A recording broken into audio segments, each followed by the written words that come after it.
ఈ దినాన ఈ కాల సమయంలో ఇలా ఇప్పుడు సమయతో మనం నేర్చుకోవాల్సినటువంటి మారో జాపకొడిని గట్టే విషయం ఏంటి అంటే విషయం ఏనైచి మన దేవుడు మాపురు మనల్ని విడిచిపెట్టే దేవుడు కాదు. మగ పిస్తని గట్టి మాపురాయే అయితే ఎలకిచ్చి మనం మన దేవుడిని విడిచిపెట్టకూడదు. మారో మాపురికి మారు ఎప్పుడు పియాకూడదు.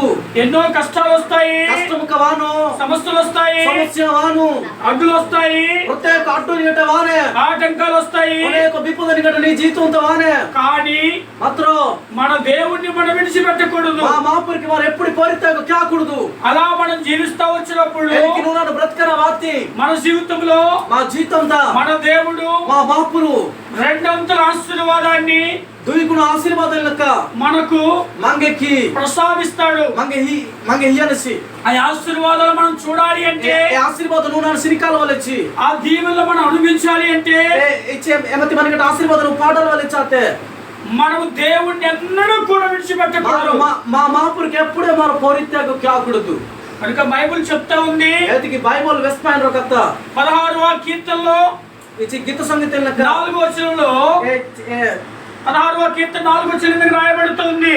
గీత సంగీతం లెక్క సోడత మార్సినికిలో యెహోవాను విడిచి సదా ప్రభువుకు పరిత్యాగ వేరొకరిని ఆశ్రయించే వారికి వేరే తరకి లెక్క ఇచ్చి ఆశ్రయాన్ని బట్టి శ్రమ విస్తరించెను. శ్రమ హారగతక హారకాలని వేసిపోయలే. దేవుణ్ణి కనుక మనం విడిచిపెడితే మహాపురుషుడు వారు పిస్తి దాని వల్ల మనకు వచ్చేది ఎడల వల్ల వారిని గట్టే మంచి శ్రమలే, కష్టంకా, బాధలే, బాధ, సమస్యలే, అనేక సమస్య. కనుక ఎలాతకి మనం నేర్చుకోవాల్సిన సత్యం ఏంటి అంటే, జాపకొండి గడి సత్యం అయినా ఇచ్చాతే ఎలాంటి పరిస్థితుల్లోనైనాను ఏలాంటి పరిస్థితి అవచ్చు మన దేవుణ్ణి మనము మాపురికి మారో విడిచిపెట్టడానికి మారో పిస్స కొట్టసల్తకి వీలు లేదు. వీలు ఇల్లే. కనుక ఈ సత్యాన్ని మనం గమనించాల్సిన వారిపై ఉన్నాం. ఈ సత్యవతి మన గ్రౌండ్ కిల్లేకి నువ్వు నన్ను మందల వలే ఎబ్రీ పత్రికలో 3వ అధ్యాయంలో 12వ వచనములో పద్ధత ఈ విధంగా రాయబడుతూ ఉంది. రాష్ట్రం కథ ఒకసారి చూద్దాం. మరొకటి సిరికినో చూడండి, మీరు సిరికిదు 3:12 జీవముగల దేవుని విడిచిపోవనట్టి విశ్వాసము లేని దుష్ట హృదయము మీలో ఎవని యందైనను ఉండునేమో అని జాగ్రత్తగా చూచుకొని చాలా చక్కగా రాయబడుతూ ఉంది. శ్రేష్టవ రాష్ట్రం మన కథ దేవుణ్ణి విడచి అని రాయబడింది. మహాపురికి పరిత్యాగ క్యాసన. మన దేవుడు ఎవరంటే జీవము గల దేవుడు. మహాపురు అమస్టిల్లగా జీవిత గట్టి మహాపురు జీవమని గట్టి ఆ దేవుణ్ణి మనం ఏం చేయకూడదు. మహాపురికి మన ఏనా కాకూడదు. ఎన్నడూ కూడా ఎప్పుడు విడిచిపెట్టడానికి పరిత్యాగ క్యాసంతకి వీలు లేదు. వీలు ఇల్లే. ఎందుకంటే మన దేవుడు మహాపురు విడువని దేవుడు. ఇస్తాగట్టి మహాపురు యోబు జీవితంలో చూస్తా వచ్చాము. ఆయమ జీవితంతో మనిషికి వార్తాయమా యోబు జీవితంలో ఆయమ జీవనత ఆయన దేవుని విడిచిపెట్టలేదు కనుక తాను మహాపురికి పిసాలోసి వల్ల యోబుని కూడా దేవుని విడిచిపెట్టలేదు. ఆయమకి వెళ్ళక మహాపురు పియాతిసి రెండంతల ఆశీర్వాదాన్ని ఇచ్చాడు. ఆశీర్వాదం వెళ్ళక ఆయమకి హీతసి. కనుక ఏదకి మనం దేవుణ్ణి విడిచిపెట్టకూడదు. మహాపురికి పియాకూడదు. ఇది మనం నేర్చుకోవాల్సినటువంటి ప్రాముఖ్యమైన విషయం. ఇది మారోళ్ళక ప్రశ్న ఇచ్చి ప్రథమాతేళ్ళక మన జాపకొండి విషయం. రెండవ విషయాన్ని చూద్దాం.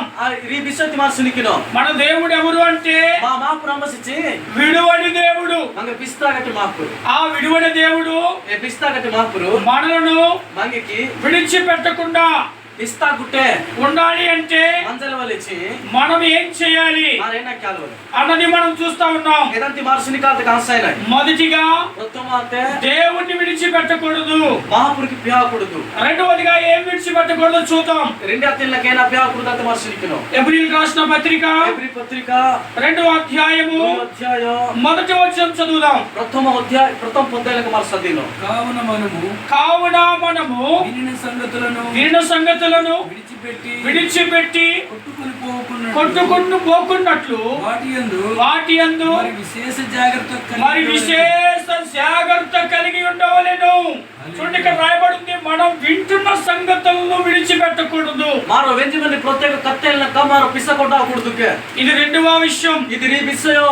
మన దేవుడు విడువకుండా ఉండాలి అంటే మహాపురు మంగ పిస్తా కుట్టే మందల వల్లెచ్చి రెండవదిగా రెండతే మనం ఏం వింటున్నామో మారేనా వెంజిమనాయి మనం ఏ విషయాలు వింటున్నామో ఏమినిగంటే విశ్వ గుడకల్ని మా కిర్కతల వెంజినచ్చి మనం వింటున్న సంగతులేంటో మారు ఇచ్చి వెంజిమంటే ప్రత్యేక విశ్వ గుడాకో వాటిని మనం విడిచిపెట్టకూడదు. ఏదానికి మారేళ్ళక పిహా కుట్టేళ్ళక మంజల వలె నేను సింపుల్ గా చెప్పాలి అంటే మారు సహజ బాబర్ వెసల వలెచ్చి మనకు అర్థమయ్యేటట్లు చెప్పాలి అంటే మారు పుంజ కొట్టిలేకి మారు వెసల వలెచ్చాతే దేవుని